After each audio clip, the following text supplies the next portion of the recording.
हाय प्यारे बच्चों, मैं Nikhil Magotra class 11th and class 12th का आपका अकाउंट्स और इकोनॉमिक्स का टीचर हूँ। आज हम जिस टॉपिक पे बात करेंगे वो ये है कि कौन सी मिस्टेक आपको अवॉइड करनी चाहिए during 11th and class 12th। आप सब जानते हैं कि जब आप 9th क्लास में थे और उस दौरान भी आपने कुछ गलतियों का एहसास किया था। आपको लगा था कि जो गलतियाँ मैंने 9th में की थी वो गलतियाँ मैं 10th में नहीं दोहराऊँगा, लेकिन जब आप 10th क्लास में जाते हैं फिर से आप वो गलतियाँ फिर से दोहराते हैं। फिर जब आप 10th के एग्ज़ाम देते हैं आपको लगता है कि जो गलतियाँ मैंने 9th और 10th में की थी वो मैं आने वाले सालों में नहीं करूँगा। अब वो समय आ चुका है 11th और 12th कि आप वो गलतियाँ नहीं दोहराएं। फॉर एग्ज़ाम्पल, आप मान लो इतने पतले से थे और जंक फूड खा करके आप इतने मोटे हो गए, तो आपने क्या सीखा? आपने सीखा कि जंक फूड नहीं खाना चाहिए। सो आप जर्नी के दौरान गलतियाँ जो करते हैं आप उन गलतियों से बाद में सीखते हैं। फिर आपको लगता है कि जो अपॉर्चुनिटी मेरे को फिर से मिलेगी मैं उसमें वो गलतियां दोबारा नहीं दोहराऊंगा। इसीलिए हमने गलतियों को दो में बाइफरकेट किया है। एक मिस्टेक रिलेटेड टू लाइफस्टाइल और दूसरी मिस्टेक रिलेटेड टू एकेडमिक्स।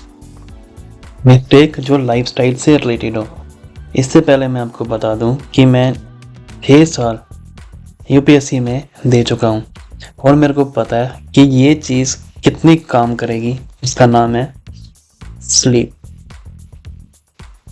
हम लोग स्लीप को ध्यान नहीं देते।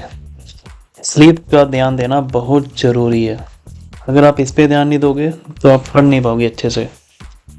मैंने इससे पहले ये कहा था कि मैं यूपीएससी में टाइम दे चुका हूँ। इसका मतलब क्या है कि मेरे को पता है कि वो एक मैराथन है। मैंने 6 साल दिए हैं और ये 6 साल मेरा कंटिन्यू इसलिए हो पाया क्योंकि मैं स्लीप पे ध्यान देता था। आपने देखा होगा कि जो क्लास में जो टीचर आपको पढ़ा रहा होता है बोर्ड पे, तो आप पढ़ाई के दौरान सो रहे होते हो, मतलब आपको समझ नहीं आ रहा होता। इसका कारण क्या है? इसका कारण है सोना, स्लीप डिस्टॉर्शन। तो आप अगर 6 से 7 घंटे की स्लीप अच्छे से ले रहे हो तो जो भी क्लास में टीचर आपको पढ़ाएगा या ट्यूशन में जो आपको ट्यूटर पढ़ाएगा वो आपके दिमाग में अच्छे से रिटेन हो पाएगा। इसीलिए सबसे पहला काम आपको करना है कि 6 से 7 घंटे की आपको स्लीप होनी चाहिए। फिर सेकंड है आपका शेड्यूल। आपका कोई प्रॉपर शेड्यूल नहीं होता कि मैं कब पढ़ रहा हूँ, कब उठ रहा हूँ, कब सो रहा हूँ, कब जाग रहा हूँ, कब क्या कर रहा हूँ। तो इसीलिए आपकी पूरी लाइफ हौच पौच रहती है, कोई प्रॉपर वे में चलती नहीं है। तो सेकंड मिस्टेक ये है कि आपको अपना शेड्यूल ठीक रखना है। आपका ट्यूशन जाने का टाइम, आपका स्कूल जाने का टाइम, आपका पढ़ने का, आपका जो भी है टेस्ट वगैरह, ये आपका लाइफस्टाइल मिस्टेक है। आपको अपनी लाइफ में शेड्यूल मेंटेन करना पड़ेगा। थर्ड है कि आप बहुत ज़्यादा सोचते हो और करते कुछ नहीं हो, मतलब कि ओवर थिंकर। आपने जो कुछ भी सोचा है उसे पेपर में लिखो और उसे करने की कोशिश करो। ओवर थिंकिंग नहीं करनी। ज़्यादा सोचना, माँ बाप ने कहा हुआ है कि आपको 12th में 70% नहीं 90% आने चाहिए। तो इस तरह की बहुत सारी ओवर थिंकिंग होती है जो हमें कम करनी चाहिए।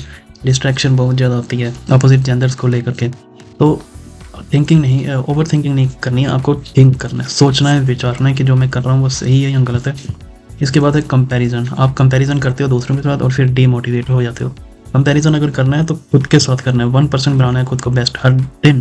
तो कंपैरिजन दूसरों के साथ नहीं करना कि वो अच्छा आ गया या वो बुरा हो गया मेरे से तो हाँ हाँ ही, ऐसा नहीं करना। कंपेयर करना है तो सिर्फ खुद के साथ करना है। फिर सोशल मीडिया आपको कम चलाना है, जिस कारण से सोशल मीडिया क्या है, आपको इंस्टा, यूट्यूब, इसकी स्क्रोलिंग कम करनी है ताकि आपका जो टाइम है ज़्यादा से ज़्यादा पढ़ाई में लगे। करेंगे मिस्टेक रिलेटेड टू एकेडमिक, मतलब आप सब्जेक्ट को लेकर के जो गलतियाँ करते हो। पहली गलती, थ्योरी पे बहुत ज़्यादा ध्यान देना। अगर आप स्टेट बोर्ड का एग्ज़ाम दे रहे हो तो स्टेट बोर्ड में क्या है कि वो लोग थ्योरीज पे ज़्यादा ध्यान देते हैं ना कि क्वेश्चंस पे। और अगर आप सीबीएसई से हो तो आप क्वेश्चंस पे ज़्यादा ध्यान देते हो, आप थ्योरीज पे ज़्यादा ध्यान नहीं देते। तो कहने का मतलब ये है कि इन दोनों का बैलेंस चाहिए आपको क्वेश्चंस और थ्योरीज दोनों का बैलेंस करना पड़ेगा ताकि आप कंसेप्ट को समझ पाओ। मेरे सामने एक बार एक बच्चा आया था, उसको मैंने थ्योरी पढ़ाने की कोशिश की, ठीक है, था वो सीबीएसई का, मैंने उसे थ्योरी पढ़ाने की कोशिश की। तो उसका ध्यान था कि मुझे क्वेश्चन बताओ, मुझे थ्योरी नहीं पढ़नी है। जब मैं उसे थ्योरी लिखवा रहा था तो उसका ध्यान था कि मेरे को क्वेश्चन बताओ, मेरे को थ्योरी नहीं लिखनी। इसी तरह से पिछले साल भी एक बच्चा आया था, उसका थ्योरी पे ध्यान नहीं था, उसको मैं क्वेश्चन करवा रहा था, उसको वो कह रहा था कि क्वेश्चन मत करवाओ, मुझे थ्योरीज करवाओ। तो कहने की बात यह है कि आपको इन दोनों का बैलेंस करना पड़ेगा। विदाउट थ्योरीज आपको क्वेश्चन समझ नहीं आएंगे, थ्योरीज आपको करनी पड़ेगी, जो लिखा हुआ है वो करना पड़ेगा, तभी आप क्वेश्चंस कर पाओगे। और जब आप थ्योरीज अच्छे से कर पाओगे, क्वेश्चंस आपके निकलेंगे, फिर जा करके दोनों मिला करके आपका जो कंसेप्ट है उससे रिलेटेड वो कंसेप्ट एकदम क्लियर होगा। आप ना ही थ्योरीज लिखते हो, ना ही थ्योरीज कर पाते हो, ना ही क्वेश्चन करते हो, ठीक है। जिनका ध्यान थ्योरी में रहता है वो क्वेश्चन ही करते, और जिनका ध्यान क्वेश्चन पे रहता है वो थ्योरी नहीं करते। तो ये चीज़ है, आपको दोनों पे ध्यान देना पड़ेगा, दोनों का बैलेंस करना पड़ेगा। थर्ड जो है वो है आपके नोट्स। कुछ लोग नोट्स नहीं बनाते। नोट्स बनाना, मैं इतना कहता हूँ कि कितना ज़रूरी है नोट्स बनाना, लेकिन कुछ लोग हैं वो नोट्स नहीं बनाते। नोट्स क्या है, जो भी मैं थ्योरीज लिखाता हूँ और जो भी मैं क्वेश्चन करवाता हूँ उनको आपको लिखना है, सेल्फ स्टडी करनी है, लेकिन वो आप नहीं करते। ये आपकी बाहरी मिस्टेक होती है। इसलिए जब एग्ज़ाम आते हैं तब आप ढूंढ रहे होते हैं कि कोई नोट्स मिल जाए, चाहे ट्यूशन के नोट्स मिल जाएँ, चाहे कहीं के नोट्स मिल जाएँ, चाहे कहीं कैसे मतलब कि उधार के नोट मिल जाएँ, तो वो चीज़ होती है। अगर आपकी खुद से नोट्स हों तो आप ये चीज़ बना पाओगे। फिर आती है रिवीजन।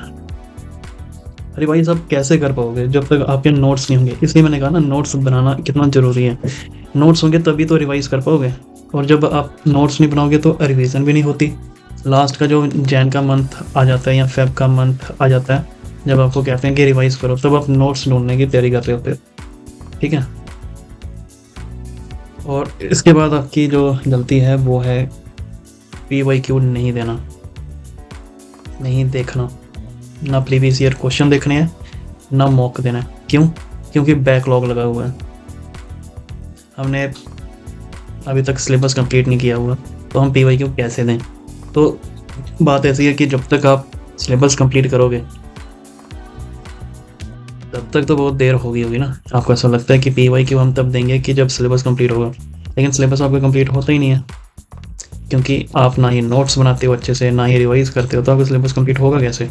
और जब सिलेबस कंप्लीट नहीं होता फिर आप कहते हो कि PYQ कैसे देखेंगे और मॉक कैसे देंगे? तो ये भी एक बहुत बड़ी गलती है। आपको PYQ देखने हैं और मॉक ज़रूर देना है। और सबसे बड़ा ब्लंडर जो हम करते हैं वो है कि लेक्चर को हम मूवी की तरह देखते हैं।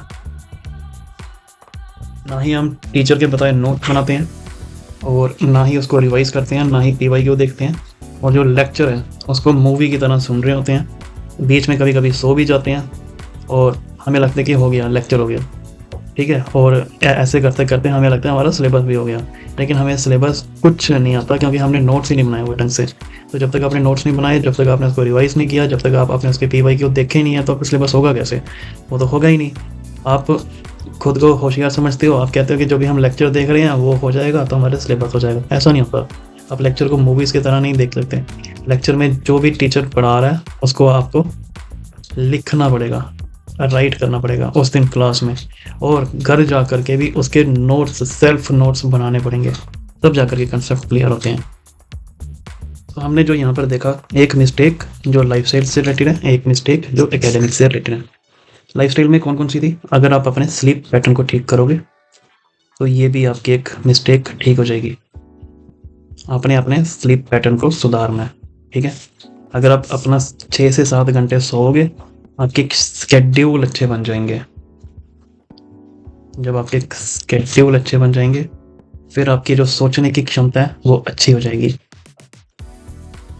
आप अच्छे से सोच पाओगे, ओवर थिंक नहीं करोगे, ठीक है। आप अच्छे से चीज़ों को सोचोगे, तो उसके बाद जब आप अच्छे से चीज़ों को सोचोगे, आपके अंदर कंपैरिजन की भावना ख़त्म हो जाएगी। आप कंपैरिजन नहीं करोगे लोगों के साथ। आपका कंपैरिजन सिर्फ खुद के साथ होगा, वो होगा 1%, कि मैंने 1% चेंज लाना है अपने अंदर डेली। इस कारण से आपका जो सोशल मीडिया है वो भी कम हो जाएगा, क्योंकि आपका सारा का सारा ध्यान पढ़ाई में लग जाएगा। तो ये मिस्टेक्स हैं जो आपको सुधारनी है। आपको अपना स्लीप पैटर्न सुधारना है, 6 से 7 घंटे सोना है, आपको अपना स्केड्यूल बनाना है। इस कारण से आपकी जो थिंकिंग है वो चेंज हो जाएगी, आपका थिंकिंग पढ़ाई में लग जाएगी, आपकी कंपैरिजन भी कम हो जाएगी, लोगों से कंपेयर नहीं करोगे, खुद से कंपेयर करोगे, और सोशल मीडिया जो डिस्ट्रैक्शन है वो कम हो जाएगा आपका। फिर आते हैं एकेडमिक से। इसे क्या सुधारने को कहा था मैंने? इसके लिए मैंने कहा कि आपने थ्योरीज